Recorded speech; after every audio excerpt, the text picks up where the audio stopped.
Hey guys, Paul from 702 Motoring. Just gonna upload a little quick video tonight. Finish up this bike, pick up for tomorrow. Just showing some detail on wiring and how we do our MP694 coax horns.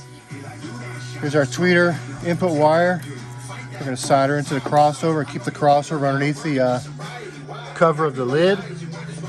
Use ferrules on everything, double-sided, actually two different sizes of shrink wrap. You know, instead of just using one, we're gonna make it look good. This lid here is done.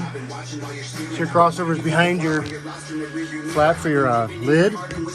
So our quick disconnects. Hope that baby's not gonna give me a problem. A lot of you guys out there know about that. We got horns and nits, upper and lowers. We're gonna finish all this tonight. Soundstream radio. High level input, not RCA's, high level input.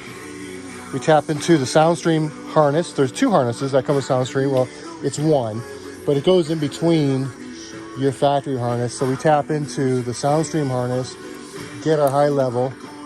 For us, it just seems like it works better when we're doing two Sound Digital 800.4s. We're gonna mount one underneath the Road Glide grill, mount the other one against the back of the bike. Right in the spot right here, and one underneath. And, so we're getting caught up in these bikes. We're behind. We've been behind. We're gonna get caught up. Thanks, guys. We're hanging in there. We're gonna get you taken care of. Promise you that. 702 Motoring, Las Vegas.